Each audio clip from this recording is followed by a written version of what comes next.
Il pourrait être difficile de rentrer dans le ministère pastoral, surtout si vous n'avez jamais eu vraiment de bons exemples et de bons mentors.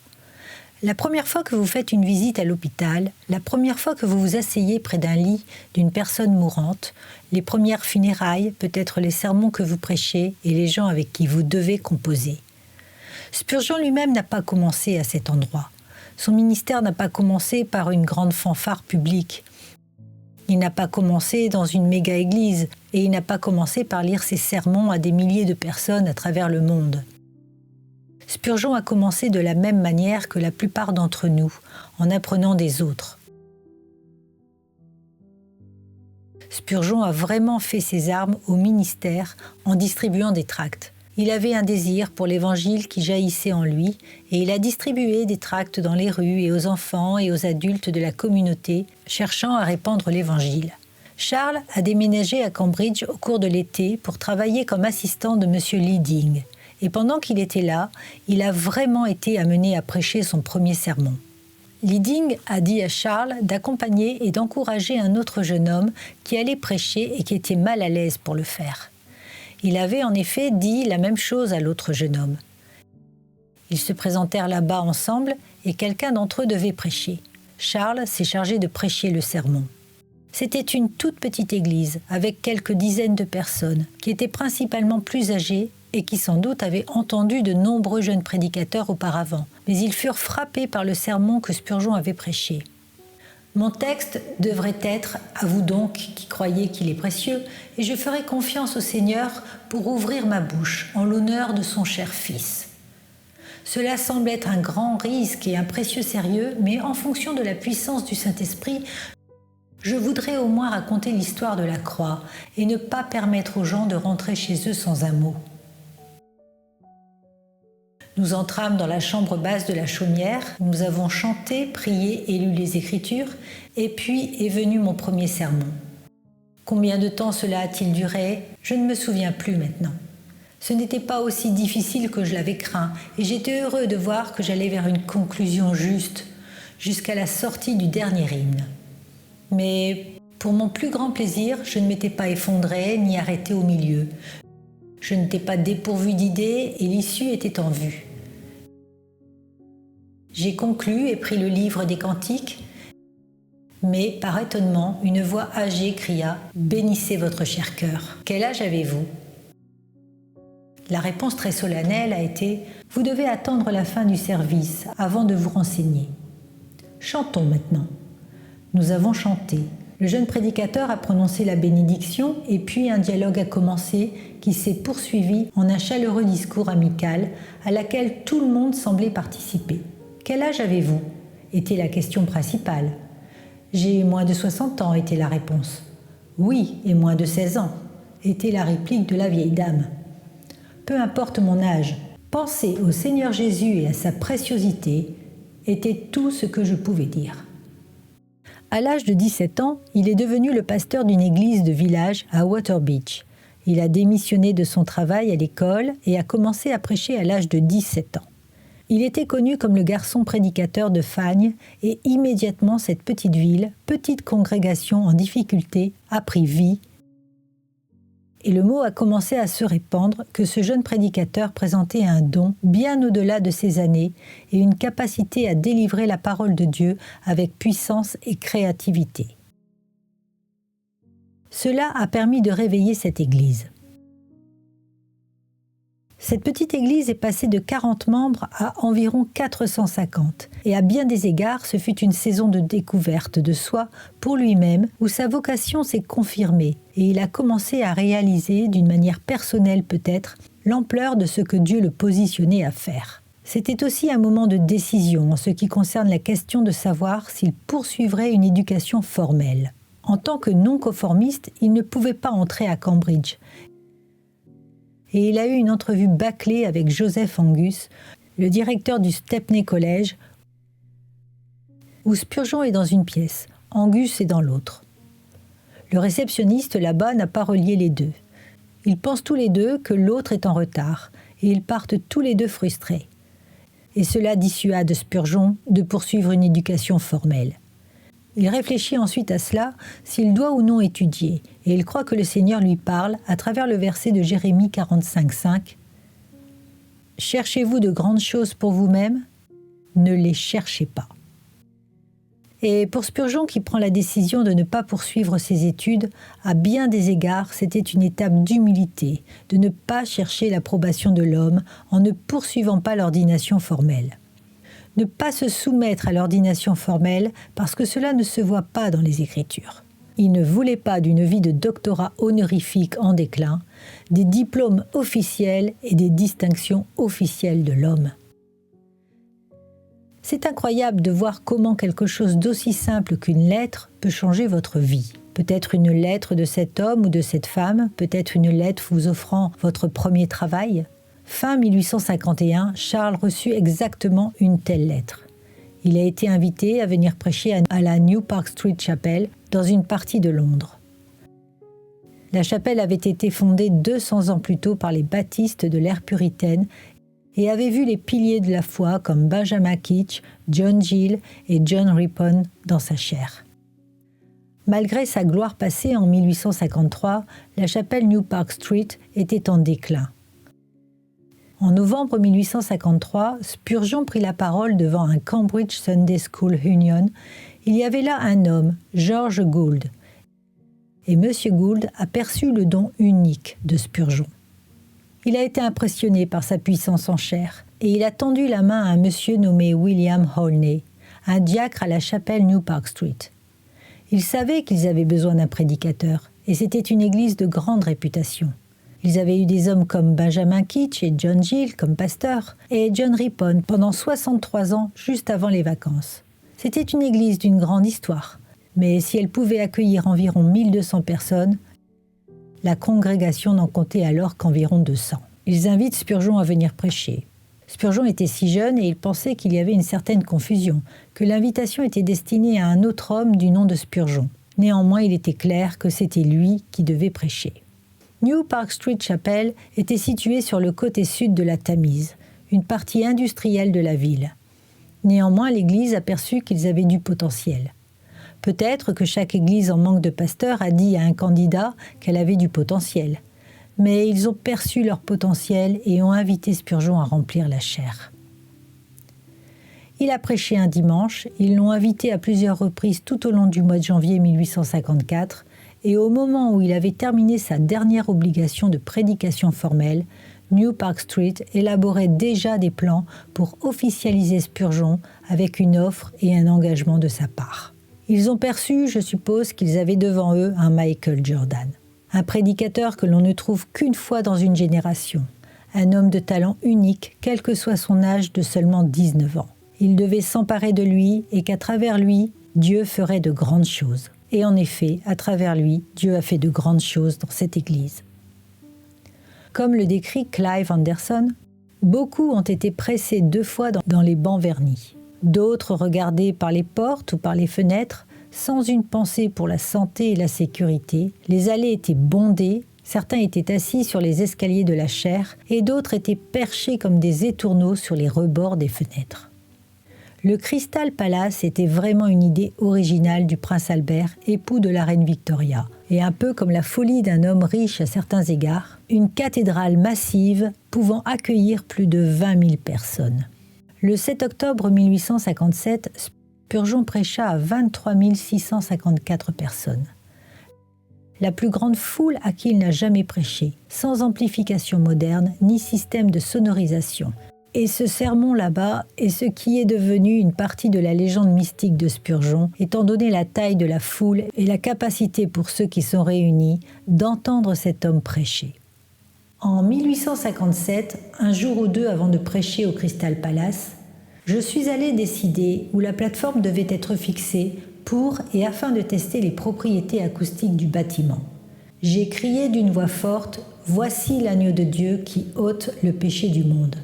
Dans l'une des galeries, un ouvrier qui ne savait rien de ce qui se faisait a entendu les mots et ils sont venus comme un message du ciel à son âme. Il a été frappé de conviction à cause du péché, a déposé ses outils et est rentré chez lui. Et là, après une saison de lutte spirituelle, il a trouvé la paix et la vie en contemplant l'agneau de Dieu.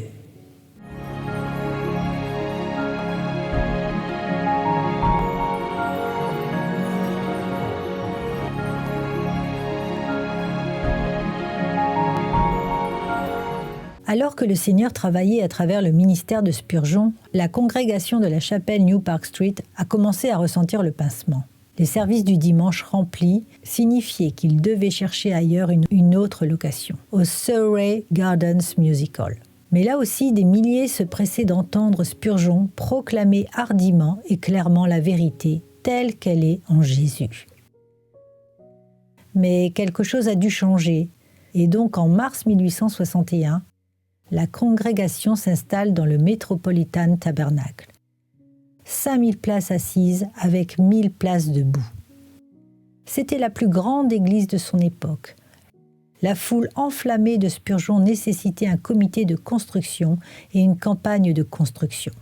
Et la construction du Metropolitan Tabernacle était l'une de ses réalisations emblématiques et est devenue en soi un grand sous-texte à son ministère. Il a beaucoup écrit pour solliciter des fonds et en a reçu largement, même bien au-delà de sa propre congrégation, parce que les gens ont perçu l'importance de ce qu'il se passait. Il a choisi le nom tabernacle dans la conception du bâtiment très intentionnellement. En choisissant le mot tabernacle, il voulait dire que toute la vie et le ministère devaient avoir un sens du temporaire, signifiant que notre ultime lieu de résidence, l'Église de Jésus-Christ, serait au ciel. Ainsi, il voulait reprendre la notion que cela est temporaire pour eux, mais aussi en choisir très clairement un design grec. Spurgeon disait qu'il y avait 2 langues qui ont finalement été bénies, l'hébreu et le grec. Il a dénoncé la langue romaine bâtarde. Il ne voulait pas d'un édifice gothique, mais il voulait un édifice grec. Et donc, il a conçu le tabernacle à la fois dans le nom et la conception elle-même pour venir avec une lourde signification religieuse spirituelle. En 1887, John D. Rockefeller et Augustus Strong se rendirent au tabernacle pour entendre prêcher Spurgeon. Et l'une des choses avec lesquelles les 2 hommes sont repartis est cette idée que le succès de Spurgeon dépendait de sa piété, sa foi et sa vie de prière. Ces 3 choses. Spurgeon n'a jamais cherché la vedette. Il n'a jamais recherché la célébrité ou la popularité. En fait, le contraire était vrai. Lorsque vous lisez certaines des prières des premiers sermons que Spurgeon a prêchés, vous avez le sentiment qu'il est totalement dépendant du Saint-Esprit et complètement indigne de l'appel auquel le Seigneur l'appelle. Il a résisté à cette dénomination qui a presque commencé autour de lui, appelée spurgeonisme.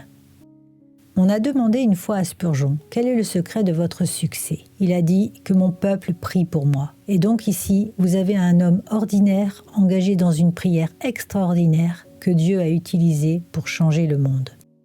Pendant le reste de la vie publique et pastorale de Spurgeon, le tabernacle métropolitain a été sa maison. Ici, sous sa garde, l'Église est devenue un organisme évangélique florissant, fredonnant de vie, de vigueur chrétienne et d'activité.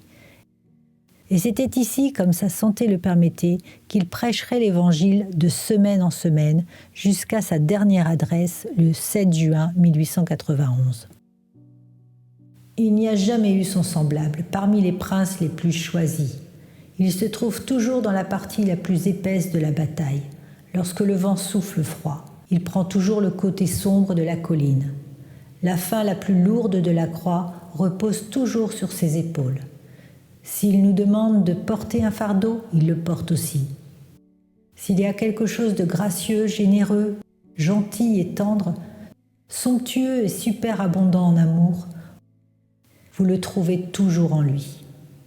Ces 40 ans ou plus, je l'ai servi, béni soit son nom, et je n'ai eu que de l'amour de sa part. Je serais heureux de continuer encore 40 ans dans le même service cher ici-bas, si cela lui plaisait. Son service, c'est la vie, la paix, la joie. Oh, que vous y rentreriez immédiatement. Que Dieu vous aide à vous enrouler sous la bannière de Jésus, même aujourd'hui.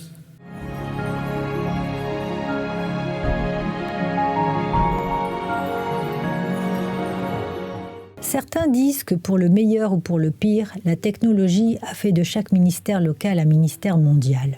En ce moment, je pourrais écouter les sermons d'un homme comme John MacArthur sur mon téléphone, tout en suivant les tweets de Kevin D. Young ou en lisant un livre de R.C. Sproul. Je pourrais tout faire en même temps si je le souhaitais.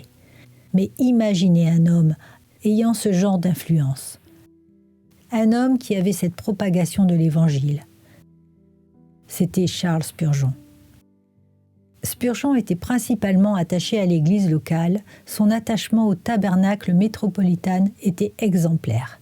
Mais son influence dans cet endroit, à travers sa prédication, à travers les hommes qu'il a formés, à travers les livres qu'il a écrits, se propagea bien au-delà. Il a traversé toute la ville et a traversé tout le pays. Il a traversé le continent européen et il a atteint des endroits comme l'Amérique et l'Australie.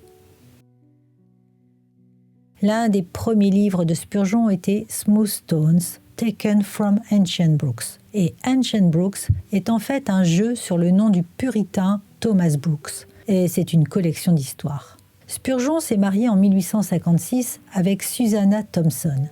Et pendant qu'il était encore fiancé avec elle, il a en fait demandé à Suzy de l'aider à le modifier. C'est donc l'un des premiers. Il y en avait un autre au début du nom de Un saint et un sauveur. Cela a été conçu en 1854, ce qui précède en fait les pierres lisses tièdes des ruisseaux antiques. Mais il n'a été publié qu'en 1857, quand il a rencontré Joseph Passmore, qui était diacre à la New Park Street Chapel à Londres. Les deux hommes sont devenus de grands amis et il serait son éditeur pour le reste de sa vie. Et il y avait aussi son partenaire James Alabaster. Le premier sermon de Spurgeon, publié avec ses deux nouveaux partenaires, a été « L'immuabilité de Dieu » le 7 janvier 1855. Et les sermons de Spurgeon ont été publiés par Passmore et Alabaster jusqu'en 1917, quand une pénurie de papier dans la Première Guerre mondiale les a empêchés d'en faire plus. Et donc, quelqu'un pourrait se demander pourquoi Spurgeon était-il si important pour le ministère ? Et une réponse à cela est qu'au XIXe siècle, vous n'aviez pas Internet. Ce que vous aviez, c'est ce qui était publié. Et Spurgeon n'était pas un théologien systématique, en ce sens que Jean Calvin ou Karl Barth l'étaient. Il ne s'est jamais même assis pour écrire systématiquement sa théologie, mais il y avait une systématique implicite dans sa théologie. Et cela a été livré organiquement dans ses sermons. La publication a ainsi permis à la théologie de Spurgeon de se diffuser dans le monde entier. Peut-être que mon livre préféré est le dernier qu'il ait jamais écrit. À la fin de sa vie, les 2 dernières années de sa vie, il a commencé un commentaire sur Matthieu, intitulé « L'Évangile du Royaume ». Il ne l'a jamais terminé. En fait, Susanna, en 1893, a dû le terminer pour lui. Il a été publié 1 an après sa mort, mais il a écrit ce livre principalement à Menton, en France. Et c'est intéressant parce que pendant cette période de sa vie, Spurgeon a été agressé non seulement avec la controverse sur le déclassement et les effets de cela, mais aussi personnellement parce qu'il souffrait de gouttes. Il souffrait de la maladie de Bright, qui est essentiellement une inflammation des reins. Et voici donc Spurgeon à la toute fin de sa vie, entouré par la controverse et la maladie. Par la maladie et la perte. Si vous lisez l'Évangile du Royaume, vous avez le sentiment que Spurgeon est optimiste et qu'il a une joie qui imprègne même les circonstances les plus difficiles. Ainsi même, à la fin, la joie de Spurgeon peut être vue dans son commentaire. C'est ça que j'ai toujours aimé. Quand on pense à l'héritage de Spurgeon, cela va au-delà du tabernacle métropolitain et de son ministère en chair. Le premier et le plus grand ministère de Spurgeon était au-delà de son ministère d'église et de chair. C'était le collège des pasteurs. Et ce n'était pas tant un collège de théologiens ou d'académiciens, mais pour ceux qui se donneraient à servir l'église locale. Et cela reflète vraiment le cœur de Spurgeon pour le ministère et son cœur pour l'église locale.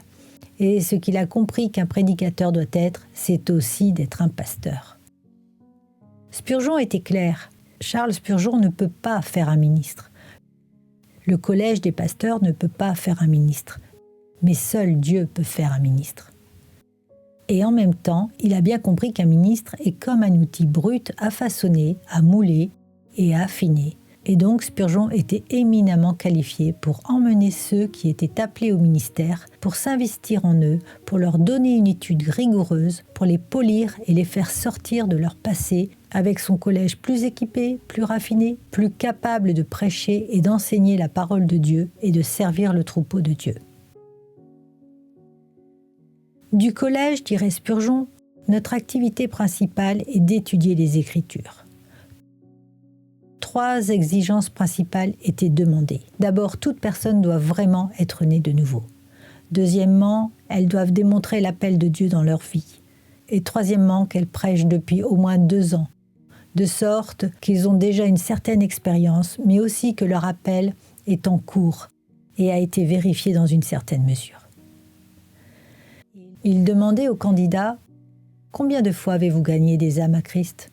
Avez-vous gagné des âmes aujourd'hui ?» Il le disait. Les frais de scolarité, la chambre et la pension étaient couverts. Juste une étude commune et voir leur vie affectée par Spurgeon lui-même. Spurgeon s'intéressait beaucoup aux hommes qui y étudiaient. Il ne leur a pas seulement enseigné, mais il leur a également permis d'être à proximité de lui et ils ont essentiellement compris quel ministère ils devaient être aussi. De tout ce que je voudrais dire, c'est « Mes frères, prêchez le Christ toujours et toujours plus ». Il est tout l'Évangile.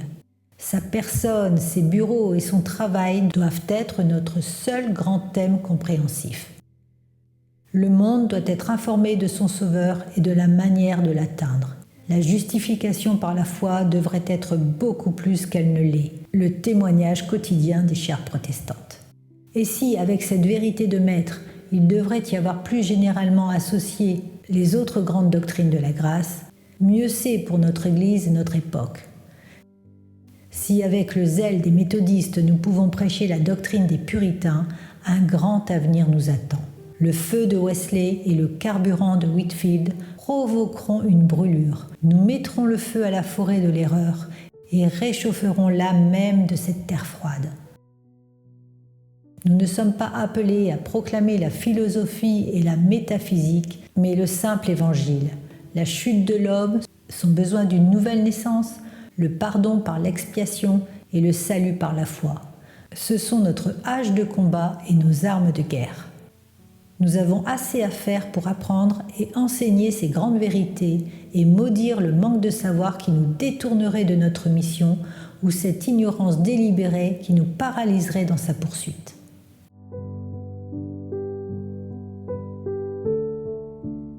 Au moment de sa mort, en 1892, le collège avait formé quelque 863 hommes, 627 pasteurs dans les confessions baptistes. Plus de la moitié des nouvelles églises fondées dans sa dénomination de 1865 à 1877 ont été pastorées par des hommes formés par Spurgeon au collège.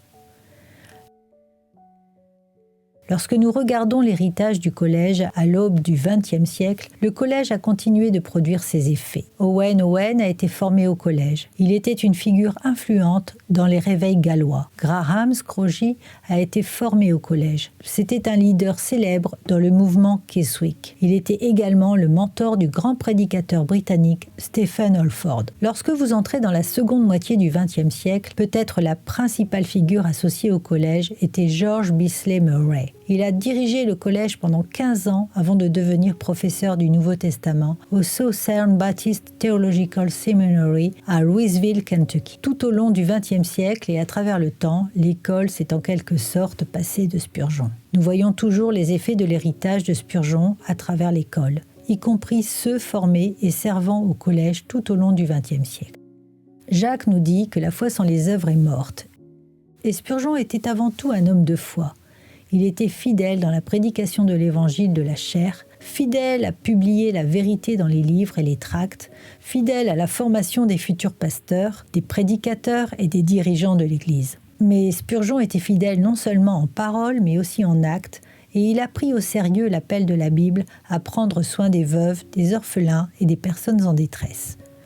L'une des façons qui a fonctionné était qu'en 1866, le Seigneur a donné naissance au plan de l'orphelinat Stockwell.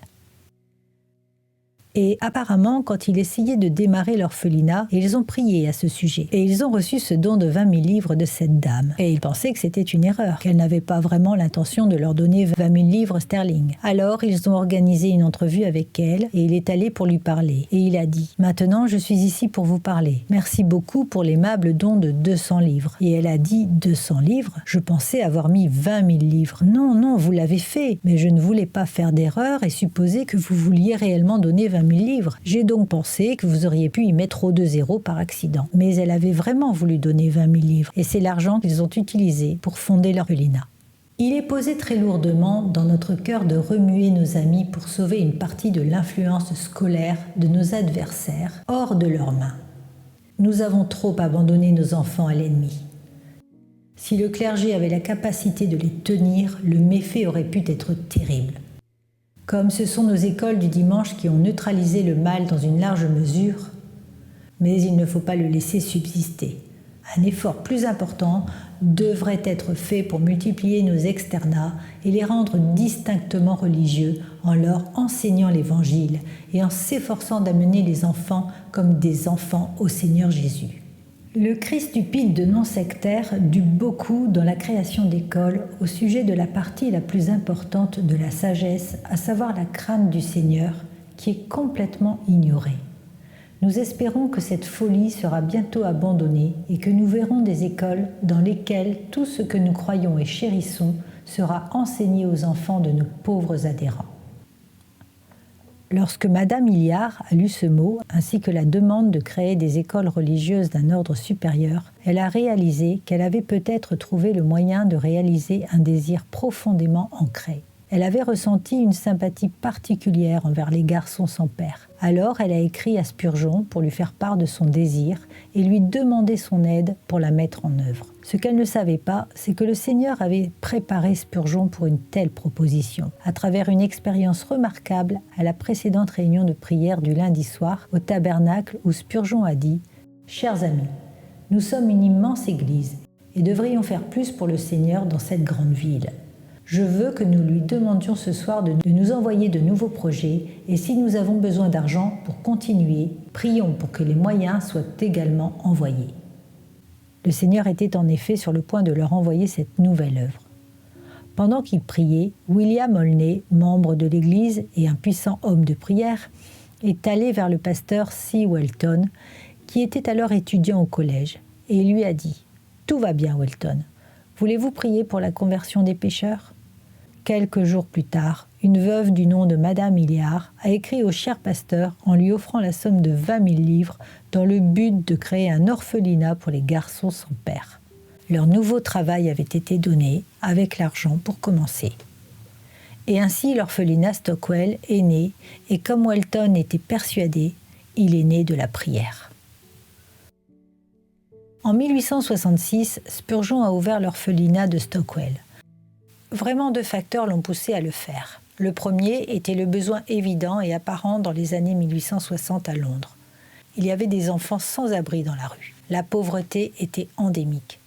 Il n'y avait évidemment pas de loi sur le travail des enfants. Il y avait donc un besoin pressant, presque incontournable. Deuxièmement, c'était un voyage qu'il avait fait 2 ans auparavant pour visiter l'orphelinat de George Muller à Bristol en 1854. Spurgeon a dit de Muller « C'était un homme céleste ». Il a dit « Je n'avais jamais entendu un tel sermon de ma vie ». Et cela a inspiré Spurgeon à faire quelque chose pour les orphelins de son quartier.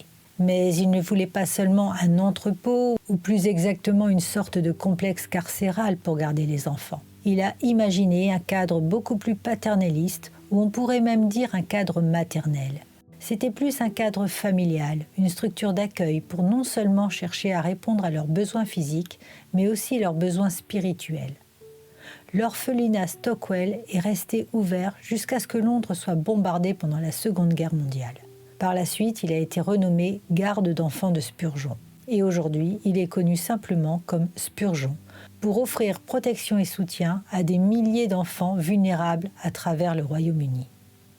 Mais l'orphelinat n'était pas le seul travail caritatif dans lequel Spurgeon était impliqué. En effet, il a été dit que peu d'autres hommes ont été impliqués dans tant de causes au cours de leur propre vie. Au moment de la mort de Spurgeon, il avait été personnellement impliqué dans 66 organisations caritatives distinctes.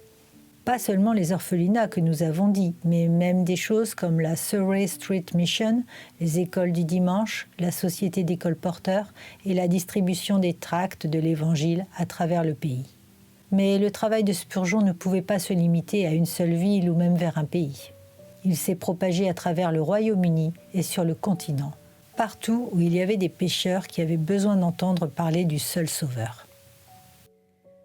Spurgeon a donc eu un impact important, non seulement sur la ville de Londres, mais aussi partout dans le monde.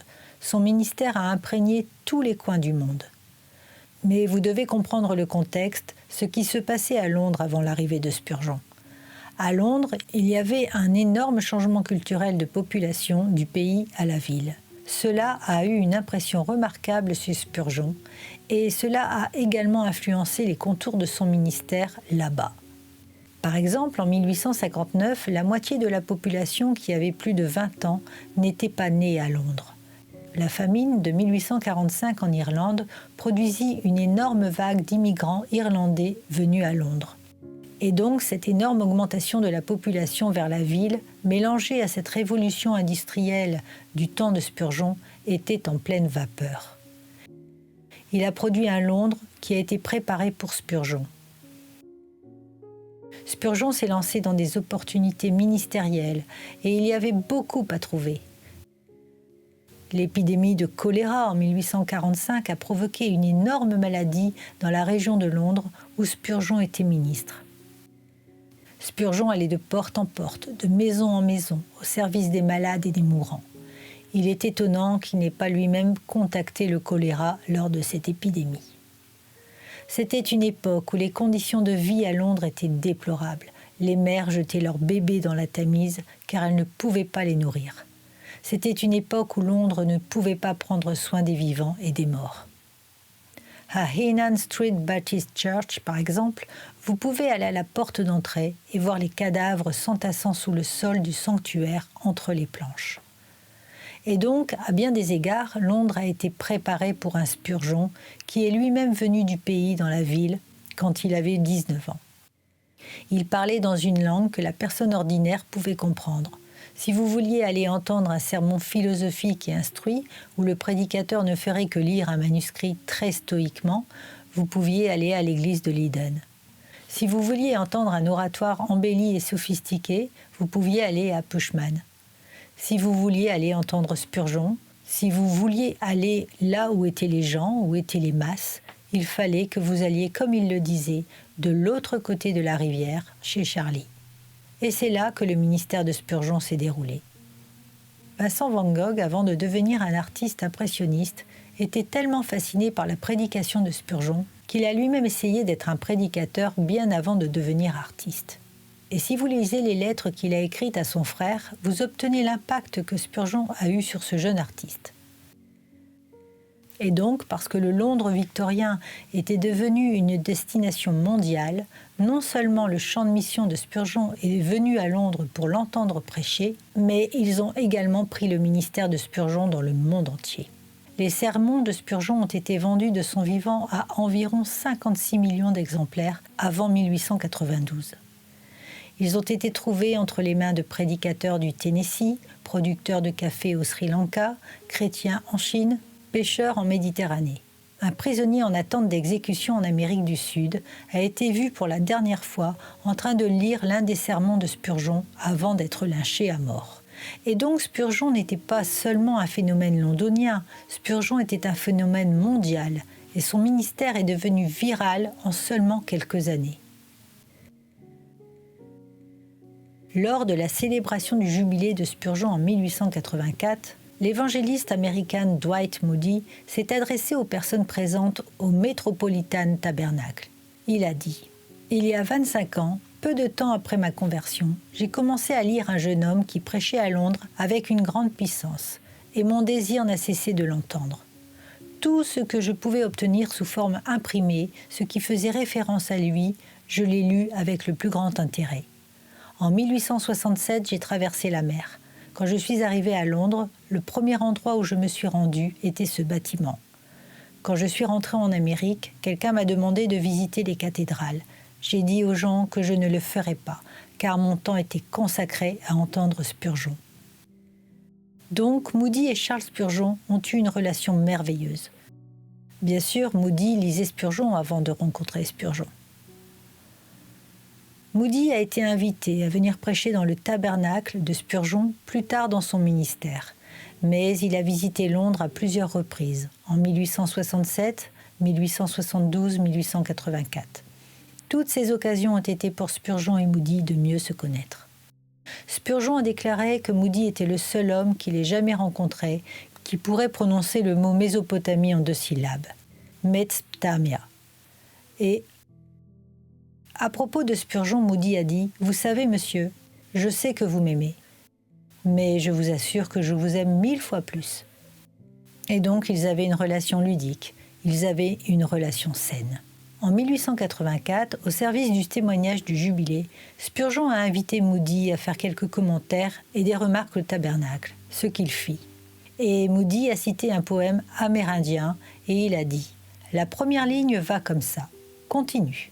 La deuxième ligne va comme ça, continue. La troisième ligne va comme ceci, continue. » Puis Moody a dit « Allez, monsieur Spurgeon, allez, cher frère. Que Dieu vous bénisse. Vous vivrez pour toujours. » Et donc, il lui dit en gros, « Allez, mon frère, Dieu vous bénisse, vous ne mourrez jamais. » Et c'est intéressant que Moody ait vu Spurgeon de cette façon. Et vous pourriez même dire plutôt prophétiquement, car bien sûr, il parlait de façon eschatale, dans le sens où Spurgeon ne mourrait jamais. Mais il parle peut-être aussi de l'idée que les paroles de Spurgeon ont pris une vie propre. Carl Henry a dit un jour que Spurgeon est l'immortel du christianisme évangélique.